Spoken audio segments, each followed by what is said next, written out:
Dan hari ini saya akan khotbah tentang cawan murka Allah. Bagian yang pertama, Lukas 22 ayat 42. Kita baca sama-sama. 3, 2, 1. Ya Bapakku, jikalau engkau mau, ambillah cawan ini daripadaku. Tetapi bukanlah kehendakku, melainkan kehendak-Mu-lah yang terjadi. Mengapakah Yesus yang sejak awal sangat tahu bahwa tujuan akhir hidupnya adalah menggenapi kehendak Bapa, yaitu mati di kayu salib bagi kita. Tapi ketika dia berada di Taman Getsemani, dia berdoa demikian. Pernahkah Anda bertanya? Kenapa Yesus hampir menyerah? Kenapa Yesus berkata, Bapa sekiranya mungkin cawan ini lalu daripadaku, tapi bukan kehendakku tapi kehendak-Mu. Berapa kali Yesus berdoa hal yang sama? Jemaat Ici? 3 kali. Makanya Jemaat Ici harus ikut Bible study. 3 kali Yesus berdoa di Taman Getsemani meminta hal yang sama. Sekiranya cawan ini boleh lalu daripadaku, tapi bukan kehendakku, tapi kehendak-Mu. Bayangkan, Yesus datang ke dunia dengan tujuan yang pasti. Dia tahu akhir hidupnya itu berkorban buat kita. Tapi ketika di Taman Getsemani, ketika dia harus menghadapi salib, tahukah Anda dia sangat ketakutan. Karena itulah dia memohon kepada Bapa supaya cawan itu lalu, supaya dia tidak perlu meminumnya. Di dalam doa Yesus di Taman Getsemani, kita dapat melihat sisi kemanusiaan Yesus dengan begitu jelas. Bahwa Yesus yang 100% anak Allah dan 100% manusia, di Taman Getsemani menunjukkan betapa dia manusia sejati. Yang di saat dia akan menghadapi hari kematiannya, dia sangat tertekan dan dia mengalami pergumulan yang begitu berat. Di dalam Matius 26 ayat 38, Yesus berkata, hatiku sangat sedih, seperti mau mati rasanya. Kalau kita lagi stres, kita juga pasti pernah ngomong gitu kan, kayak mau mati rasanya. Ibu-ibu yang pernah kesakitan karena kontraksi mau melahirkan normal, angkat tangan. Yang pernah melahirkan normal, angkat tangan. Yes, waktu kontraksi mendekati pembukaan makin besar, sakitnya bagaimana? Katakan setengah mati. Kata orang Papua setengah mati. Sakitnya luar biasa. Nah, Yesus mengalami ketakutan yang begitu amat sangat. Tekanan batin, stres berat. Sampai dia bilang, aku seperti mau mati rasanya. Lukas 22 ayat 43. Maka seorang malaikat dari langit menampakkan diri kepadanya untuk memberi kekuatan kepadanya. Lihat, Bapa di sorga sampai mengizinkan malaikat turun untuk memberi kekuatan kepada Kristus. Menunjukkan dia ada di sisi terendah selama hidupnya di dunia. Ayat 44 kita baca sama-sama. Ia sangat ketakutan dan makin bersungguh-sungguh berdoa. Peluhnya menjadi seperti titik-titik darah yang bertetesan ke tanah. Ayat 44 menunjukkan rasa takut yang amat sangat. Rasa cemas, sedih, derita batin sekaligus yang Yesus alami sebagai manusia. Peluh yang dikatakan menetes ke tanah seperti darah itu menandakan tingkat stres yang sangat tinggi. Yesus sangat stres. Ketakutan dan kengerian yang amat sangat dirasakan Yesus di Taman Getsemani menghadapi hari kematiannya. Kenapa? Yesus yang begitu besar kuasanya sanggup membangkitkan yang mati, sanggup menyembuhkan yang kusta, sanggup memberikan penglihatan kepada orang yang buta. Begitu ketakutan menghadapi kematiannya. Pernah gak ada bertanya, kok Yesus bisa takut? Kalau Anda punya kuasa sebesar Yesus, Anda punya rasa takut gak kira-kira? You fear nothing. Seriously, orang yang punya duit aja gak punya rasa takut, ya kan? Apalagi Yesus Yesus mau nyembuhin mata orang buta tinggal meludah ke tanah, diuntel-untel, masukin jadi mata. Orang mati dia bilang, bangkitlah, bangkit. Orang dengan kekuatan seperti Yesus kira-kira punya rasa takut gak harusnya? Gak punya. Orang pernah keroyokin Yesus, dia dipush sampai ke pinggir jurang mau dibunuh. Apa yang terjadi? Dia hilang. Yesus punya ilmu menghilang dari tengah-tengah orang banyak. Ada gak yang Yesus perlu takutkan? No, He has power. Tapi pernahkah Anda berpikir, kenapa di Taman Getsemani Yesus setakut itu? Dikatakan firman Tuhan, ia sangat ketakutan. Dia mengakui seperti mau mati rasanya. Dia stres berat, keringatnya seperti tetesan darah. Kenapa Yesus mengalami ketakutan dan kengerian yang begitu hebat? Karena Yesus tahu betapa mengerikannya cawan murka Allah. Di dalam Ibrani 10 ayat 31 dikatakan gini, ngeri benar kalau jatuh ke dalam tangan Allah yang hidup. Saya kasih tahu, Yesus ketakutan karena dia tahu saat dia harus menjalankan tugasnya sebagai penebus, dia harus mati sebagai manusia, bukan sebagai Allah. Ingat, di kayu salib dia berkata, Eli Eli lama sabatani, yang artinya Allahku Allahku, mengapa engkau meninggalkan aku? Artinya apa? Waktu dia mati sebagai manusia. Tidak ada kekuatan ilahi di dalam tubuhnya. Dia merasakan kesakitan yang amat sangat. Orang yang penuh kuasa bisa menahan sakit, amin. Tapi kenapa dia sangat ketakutan? Karena dia tahu dia harus melepaskan kuasanya dan mati sebagai manusia. Yesus tahu betapa mengerikannya cawan murka Allah. Mari kita belajar, apa sih maksud cawan dalam doa Yesus? Kalau boleh cawan ini lalu, cawan ini apa? Kita lihat, dari perjanjian lama, cawan itu secara simbolis berarti penderitaan, tetapi juga hukuman Allah. Mazmur 11 ayat yang ke-6, kita baca sama-sama. Ia menghujani orang-orang fasik dengan arang berapi dan belerang. Angin yang menghanguskan, itulah isi piala mereka. Terjemahan Alkitab yang terbuka lebih spesifik menyebut kata cawan. Ia menghujani orang fasik dengan perangkap, api, belerang dan angin panas akan menjadi bagian dari cawan mereka.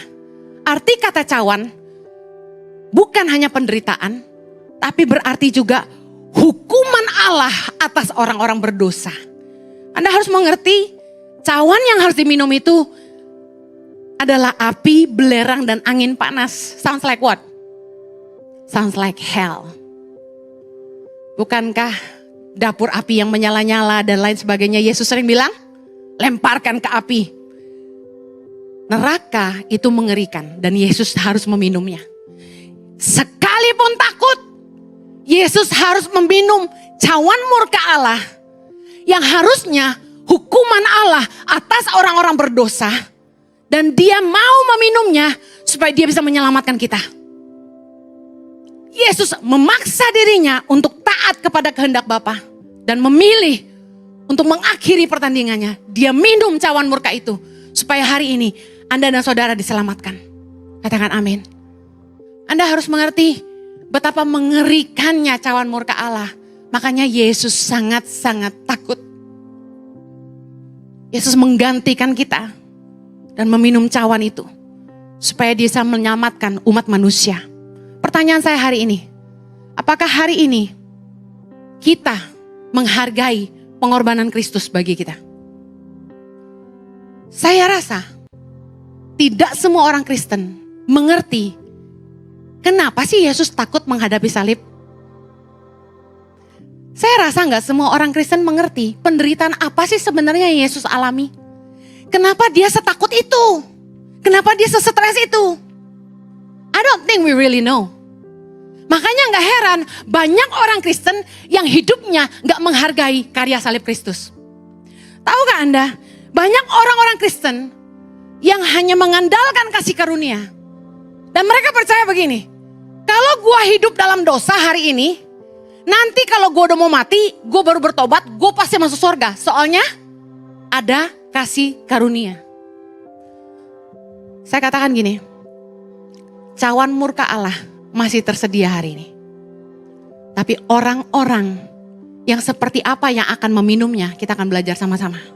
Yang pertama, siapakah yang akan mendapat cawan murka Allah? Yang pertama, cawan murka Allah adalah bagi orang-orang yang sudah mengenal kebenaran, tetapi dengan sengaja terus menerus hidup dalam dosa dan menolak pimpinan suara Roh Allah.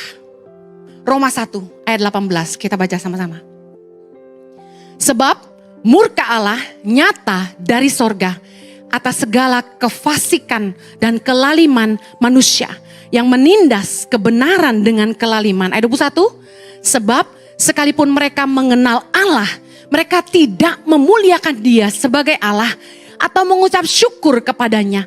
Sebaliknya, pikiran mereka menjadi sia-sia dan hati mereka yang bodoh menjadi gelap. Mereka berbuat seolah-olah mereka penuh hikmat, tetapi mereka telah menjadi bodoh. Apa maksudnya orang-orang yang sudah mengenal Allah? Kefasikan bicara soal orang-orang yang sudah mengerti kebenaran tapi tidak menghidupi kebenaran. Kefasikan bicara orang-orang yang tahu firman tapi tidak melakukan firman. Yang mengerti katakan amin. Cawan murka Allah diberikan kepada orang-orang yang dengan sengaja, meskipun mereka sudah mengerti kebenaran, mereka tahu apa itu dosa, tapi mereka dengan sengaja memilih hidup dalam dosa daripada menuruti Allah. Orang-orang yang tidak memuliakan Allah artinya adalah orang-orang yang tidak menghormati Allah dalam hidupnya. Dikatakan tidak bersyukur kepadanya, artinya orang-orang yang gak menghargai kasih karunia. Dalam Yohanes 16 ayat ke-8, Yesus berkata gini, kalau Ia datang, maksudnya Roh Kudus, Ia akan menginsyafkan dunia akan dosa, kebenaran dan penghakiman. Kita percaya bahwa setiap orang percaya diberikan Roh Kudus dalam hati kita. Yang punya Roh Kudus katakan amin. Roh Kudus berkarya dalam hidup kita. Selain mengajarkan kepada kita segala sesuatu, salah satu yang terpenting adalah Roh Kudus menginsyafkan kita atas dosa. Mari saya jelaskan. Bukankah dalam hidup kita setiap kali kita mau bikin salah, tiap kali kita sengaja masuk dalam dosa, Roh Kudus dengan lemah lembut membisikkan di hati kita, stop, jangan lakukan. Stop, jangan selingkuh. Stop, jangan teruskan, itu salah. Sudah nikah, masih flirting sama laki-laki atau wanita lain. Roh Kudus bicara di hatimu, stop, jangan teruskan. Sudah nikah, tapi masih suka WhatsApp sama pacar lama. Roh Kudus ingatkan, stop, jangan teruskan. Ketika Anda sendirian mulai lihat gambar-gambar porno, Roh Kudus bilang, stop, jangan najiskan matamu. Waktu engkau mau mencuri, Roh Kudus bilang ini, stop, jangan mencuri. Suara yang begitu lembut dan begitu setia, selalu mengingatkan kita akan dosa dan membuat kita insyaf dari dosa kita. Tapi berapa banyak kita mengeraskan hati, bukannya menuruti Allah, tapi kita tidak menghargai Dia, tidak menghargai suara rohnya di hati kita. Kita malah mengikuti keinginan daging dan hidup dalam dosa. Inilah yang disebut menghujat Roh Kudus. Matius 12 ayat 31, Yesus berkata begini, segala dosa dan hujat manusia akan diampuni, tetapi hujat terhadap Roh Kudus tidak akan diampuni. Saya pernah khotbah tentang hujat terhadap Roh Kudus, tapi saya akan ulangi sedikit. Bagaimana orang bisa menghujat Roh Kudus? Yang pertama, orang menghujat Roh Kudus dengan terus-menerus menolak gerakan atau pimpinan Roh Kudus dalam hidupnya. Roma 2 ayat yang kelima, kita baca sama-sama. Tetapi oleh kekerasan hatimu yang tidak mau bertobat, engkau menimbun murka atas dirimu sendiri. Pada hari waktu mana murka dan hukuman Allah yang adil akan dinyatakan. Kita akan menimbun murka Allah dalam hidup kita. Ketika kita keras hati, tidak mau bertobat, dikasih tahu Roh Kudus, tidak mau ikuti. Kita keras hati, kita tulikan mata rohani kita. Kita butakan mata rohani kita. Kita tulikan telinga rohani kita dan kita pura-pura tidak dengar. Dan apa yang terjadi? Lama-lama kita tidak bisa dengar suara Roh Kudus lagi. Pengertian menghujat Roh Kudus yang kedua. Penghinaan secara sengaja. Menghina roh kasih karunia.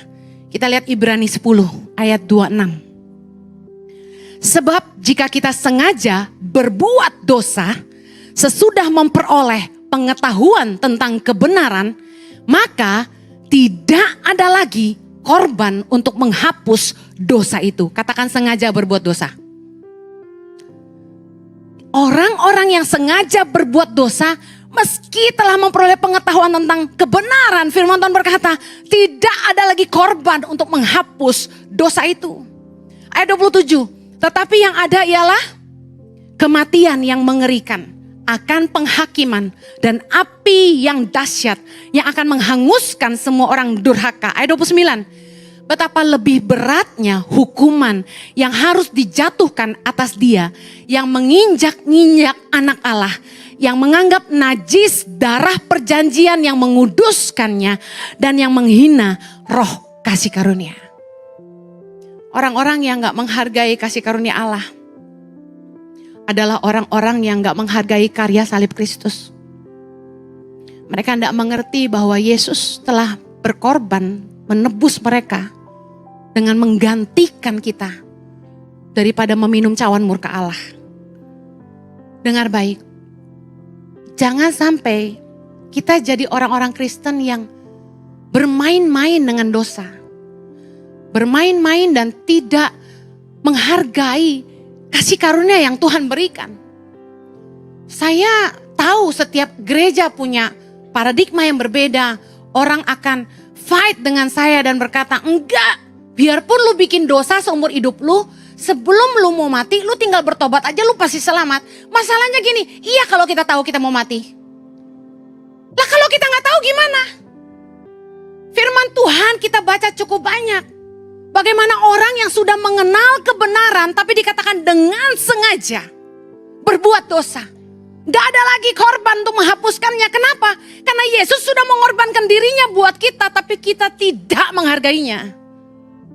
Kalau kita tidak mau meminum cawan murka Allah, tundukkan dirimu kepada karya salib Kristus.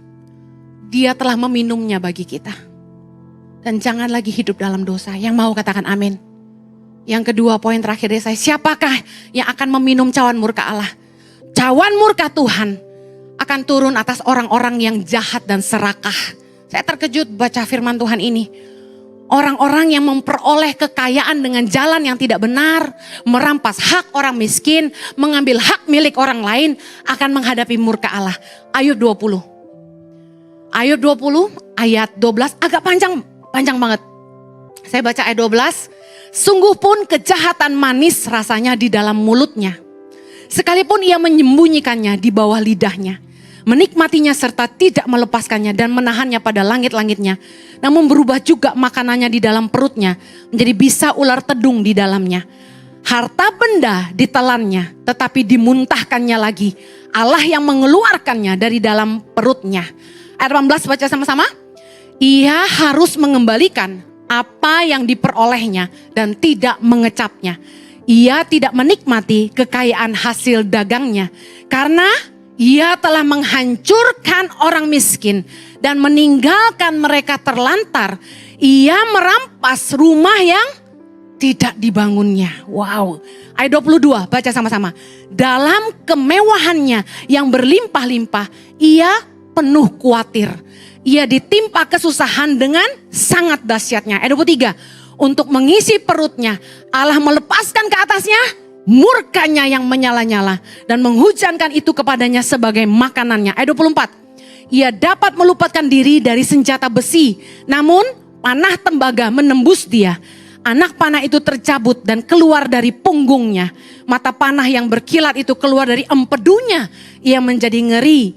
Kegelapan semata-mata tersedia bagi dia. Api yang tidak ditiup memakan dia dan menghabiskan apa yang tersisa dalam kemahnya. Langit menyingkapkan kesalahannya dan bumi bangkit melawan dia. Hasil usahanya yang ada di rumahnya diangkut, semuanya habis pada hari murkanya. Anda lihat orang-orang yang kaya, Anda berpikir, kok orang itu kerjanya gak jujur, jahat sama orang, suka merampas hak orang lemah, pelit, tapi kok makin kaya. Kita yang hidup benar kok susah. Pernah Anda berpikir gitu? Saya kasih tahu, firman Tuhan berkata, jangan iri kepada orang fasik. Anda mungkin lihat orang kaya, tapi Anda kan gak tahu kisah hidupnya. Firman Tuhan berkata, dalam hidupnya, dikatakan apa tadi? Dia penuh kekhawatiran. Dalam harta yang berlimpah-limpah, kemewahan yang berlimpah-limpah, dia hidup penuh kekhawatiran. Ia ditimpa kesusahan dengan amat dahsyatnya. Saya udah pernah lihat orang yang kaya raya hidup dalam kekhawatiran dan ditimpa masalah besarnya luar biasa. Mereka merasa mereka sakit. Tapi tiap kali mereka berobat, dokter nggak bisa menemukan penyakitnya. Mereka bilang, saya selalu mau pingsan. Saya merasa dada saya sakit, sesak napas, saya merasa badan saya sakit di sini, sakit di situ. Karena stres berat. Orang yang hidup bermewah-mewah dengan mengorbankan orang lain, nggak akan hidup bahagia. Orang yang hidup dalam kekayaan dan mengambil hak orang miskin, tidak akan diberkati. Saya pernah khotbah, harta kekayaan bukan tanda berkat Tuhan. Enggak semua orang kaya itu berkat dari Tuhan. Karena kalau Anda minta sama setan pun Anda bisa kaya, yang mengerti katakan amin. Tapi berkat dari Tuhan adalah karunia menikmati hidup. Meskipun kita enggak punya uang banyak, kita enggak punya simpanan yang banyak, tapi Tuhan memberkati kita dengan damai sejahtera. Tidur yang nyenyak. Orang kaya tidur di ranjang king koil belum tentu bisa tidur. Orang kaya mungkin bisa menikah dengan wanita yang cantik jelita kayak foto model. Tapi belum tentu dia lebih baik daripada istrimu yang mungkin sederhana. Saya kasih tahu, kekayaan bukan satu-satunya ukuran berkat Tuhan. Kita punya pasangan yang baik, yang setia sama kita sampai tua. Punya anak-anak yang baik, yang sayang sama kita, yang nurut sama kita, itu berkat Tuhan. Tuhan kasih kita kesehatan. Saya tuh bersyukur loh sama Tuhan. Saya sama Jojo tuh gak pernah sakit yang aneh-aneh gitu loh. Yang sampai harus perlu dirawat di rumah sakit, berobat ini dan itu. Puji Tuhan gak pernah. Tuhan tahu kami gak akan mampu punya duit untuk berobat-berobat kayak gitu. Gak akan. Anak-anak saya juga dilindungi Tuhan. Gak pernah sakit aneh-aneh gitu loh. Kayaknya Excel seumur hidup pernah masuk rumah sakit cuma sekali. Karena kecelakaan gitu aja. Kecelakaan pun dia santai-santai gitu. Mamanya yang khawatir anaknya santai aja. Emang anak-anak. Tapi saya lihat orang yang kaya melimpah. Kalau enggak dari kebenaran, hidupnya sengsara.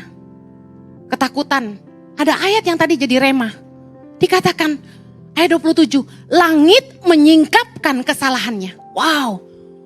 Orang kaya tuh kalau dia katakan korupsi, atau dia bikin kesalahan gitu, dia pikir dia bisa tutup mulut orang dengan uang. Betul? Nggak akan ada yang tahu, semua udah gue kasih duit sampai ke jenderal-jenderalnya. Siapa yang berani melawan gue? Kan manusia pikir kalau dengan uang semua selesai. Tapi kalau langit sudah menyingkapkan kesalahanmu, saya kasih tahu, bumi bangkit melawan dia, kata firman Tuhan. Jadi kalau sampai ada orang yang berbuat jahat, dan mereka pikir mereka akan tinggal dengan aman dalam kejahatannya. Firman Tuhan berkata, Dia yang akan menyingkapkan kesalahan kita. Hiduplah yang jujur. Jangan serakah. Jangan tidak mengasihi sesama. Jangan ambil yang bukan bagianmu, meskipun kamu bisa. Jangan menipu, jangan mencuri. Jangan merampas hak orang lain. Jangan mengambil hak orang miskin. Berikan yang harus kamu berikan. Amen. Jangan pernah menindas orang lemah. Karena orang lemah itu dikatakan firman Tuhan Barang siapa menaruh belas kasihan buat orang lemah, memiutangi Tuhan yang pasti akan membalasnya. Jadi kalau Anda tidak punya belas kasihan sama orang miskin, Tuhan juga tidak akan punya belas kasihan sama Anda. Yuk, hidup tuh jangan serakah. Jangan lagi hidup dalam dosa. Saya mau akhiri dengan ini. Anda lihat betapa Yesus sangat ketakutan ketika mau menghadapi cawan murka Allah? Saya heran orang bikin dosa kok tidak takut. Kalau Anda mengerti betapa mengerikannya cawan murka Allah, Anda akan takut berbuat dosa. Anda akan hidup takut akan Allah. Betapa mengerikannya cawan murka Allah, Anda bisa lihat betapa takutnya Yesus. Seorang Yesus yang penuh kuasa. Sangat ketakutan. Sangat gentar. Sangat stres. Tertekan. Ketika menghadapi cawan murka Allah. Kita ini siapa? Mari jangan hidup lagi dalam dosa. Keluarlah dari kegelapan dari mana Yesus telah menyelamatkan kita. Jangan sia-siakan kasih karunia-Nya. Yang mau katakan amin. Kita berdoa. Bapa di sorga, kami tahu untuk hidup benar itu gak mudah. Kami butuh kasih karunia-Mu Tuhan. Kami mau belajar menghargai roh kasih karunia yang Kau berikan dalam hidup kami. Jangan berhenti mengingatkan kami Tuhan. Jangan berhenti menegur kami. Kami minta roh-Mu senantiasa menuntun setiap langkah kami. Terangilah mata hati kami supaya kami mengerti mana yang jahat, mana yang baik, mana yang benar, mana yang salah. Tuhan, mampukan anak-anak-Mu, kami semua di tempat ini maupun yang mengikuti ibadah ini secara online. Berikanlah kasih karunia-Mu supaya kami boleh hidup dalam takut akan Engkau. Menjauhi kejahatan, menjauhi keserakahan, dan menjauhi dosa Tuhan. Hari ini kami yang hidup dalam dosa. Kami buka hati kami. Kami minta ampun sama Tuhan. Kami percaya kuasa darah-Mu sanggup menyucikan dosa-dosa kami yang merah seperti kirmisi menjadi putih seperti salju. Kami mau Tuhan datang kembali kepadamu dan mengundang Engkau kembali masuk dalam hidup kami. Ampunilah segala dosa-dosa dan pelanggaran kami. Sucikanlah kami dengan kuasa darah-Mu dan berkuasalah atas hidup kami. Kami serahkan hidup kami dalam tangan-Mu Tuhan.